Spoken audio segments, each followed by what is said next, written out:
कभी कभी इतिहास एक सवाल पूछता है, क्या तुम अपने सपनों के लिए उतनी ही मजबूती से खड़े हो सकते हो जितनी मजबूती से एक नारी ने अपने देश के लिए तलवार उठाई थी।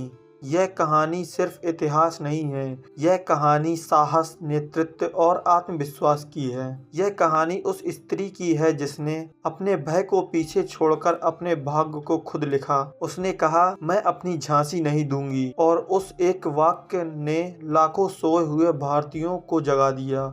वे केवल झांसी की रानी नहीं थी, वो हर उस इंसान की प्रेरणा थी जो असंभव शब्द को चुनौती देता है। आओ सुनते हैं उस लव की गाथा जो कभी बुझी नहीं, रानी लक्ष्मीबाई की कहानी।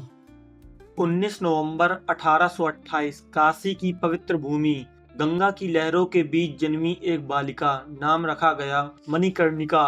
प्यार से कहा जाता मनु। कौन जानता था कि यह छोटी सी बच्ची एक दिन अंग्रेजों के साम्राज्य को चुनौती देगी। पिता मोरोपंत तांबे पेशवा के दरबार में सलाहकार थे।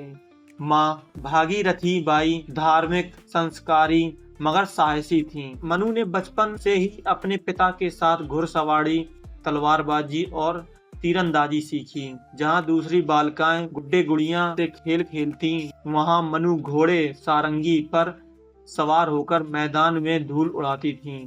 पेशवा बाजीराव द्वितीय जब उन्हें देखते तो कहते, ये लड़की नहीं चिंगारी है, एक दिन यह भारत का मान बढ़ाएगी। मनु को कहानियां सुनना पसंद था, रामायण, महाभारत और शिवाजी महाराज के युद्धों की। उनकी आंखों में चमक थी, दिल में आग थी। वो हर कहानी से एक संदेश निकालती, जो अन्याय सहता है वो भी उतना ही दोषी है जितना अत्याचारी।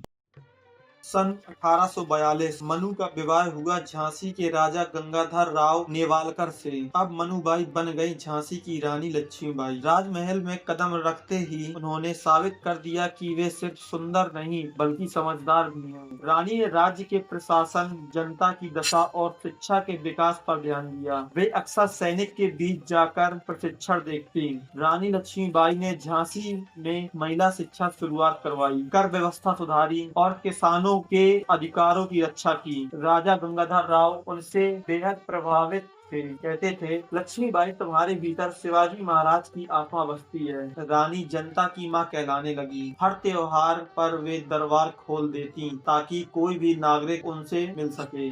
उनकी करुणा, न्यायप्रियता और देशभक्ति ने उन्हें सबकी रानी बना दिया।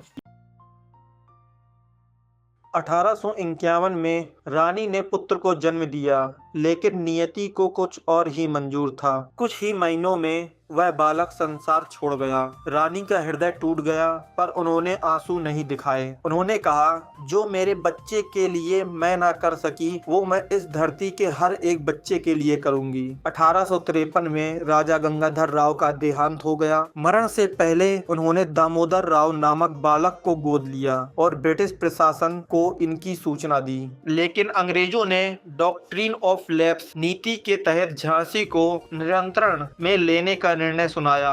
रानी ने साफ मना कर दिया। वो दरबार में खड़ी हुई और कहा, झांसी हमारी थी, हमारी है और हमारी ही रहेगी। मैं अपनी झांसी नहीं दूंगी। यह शब्द नहीं, चुनौती थी, और इतिहास गवाह है, झांसी की रानी ने कभी भी किसी के सामने नहीं झुकी।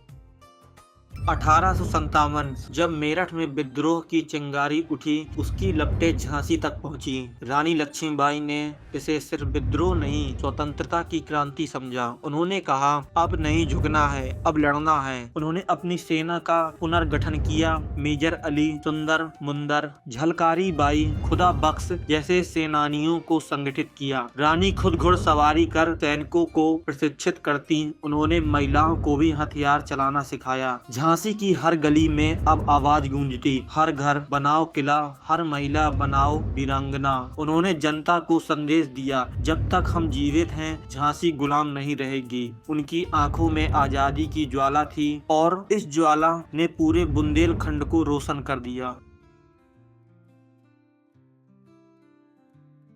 1858 अंग्रेजों की विशाल सेना जनरल ह्यूग रोज के नेतृत्व में झांसी की ओर चढ़ी। तोपें गरजने लगी, चारों ओर धुंध फैल गया, लेकिन रानी ने हार नहीं मानी। उन्होंने स्वयं मोर्चा संभाला। किले की दीवारों पर चढ़कर सैनिकों को आदेश देती, घोड़े पर सवार होकर रणभूमि में उतरती। उनका हर वार बिजली की तरह गिरता। झांसी की जनता भी रानी के साथ थी। बूढ़े बच्चे सभी कह रहे थे रानी अमर रहे। जब स्थिति विकट हो गई, रानी ने अपने बेटे दामोदर राव को पीठ पर बांधा और अपने प्रिय घोड़े बादल पर सवार होकर किले की दीवार से छलांग लगा दी। वे छलांग आज भी इतिहास की सबसे महान छलांग मानी जाती है। कहते हैं वे छलांग सिर्फ झांसी से नहीं, गुलामी से स्वतंत्रता की ओर थी।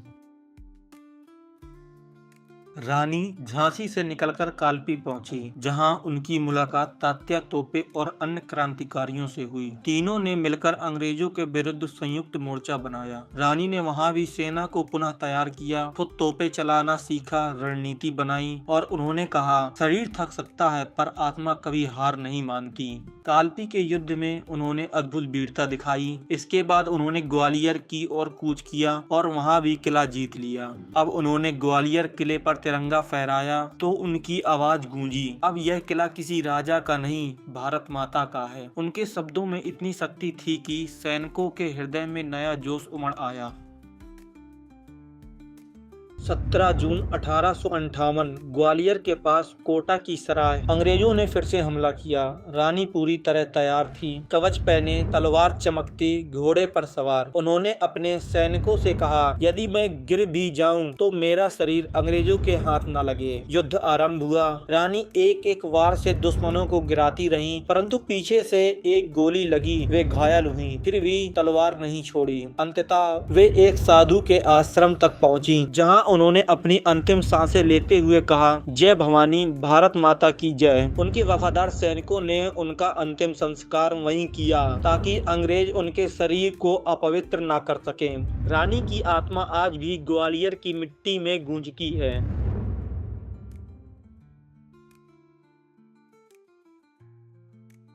रानी लक्ष्मीबाई चली गईं, पर वो सिर्फ एक व्यक्ति नहीं थी, वे विचार थी, चेतना थी, वे साहस का प्रतीक थी। उनकी तलवार भले अब न हो, पर उनका साहस हर भारतीय के दिल में जीवित है। सुभद्रा कुमारी चौहान ने ठीक ही कहा था, खूब लड़ी मर्दानी वो तो झांसी वाली रानी थी। आज भी जब कोई महिला अन्याय के खिलाफ खड़ी होती है, जब कोई युवा देश के लिए कुछ करने की ठानता है, वो रानी लक्ष्मीबाई की ही प्रेरणा से चलता है। उन्होंने हमें सिखाया, स्वतंत्रता मांगी नहीं जाती, जीती जाती है। रानी लक्ष्मीबाई एक नाम नहीं, एक ऐसी ज्वाला है जो कभी बुझेगी नहीं।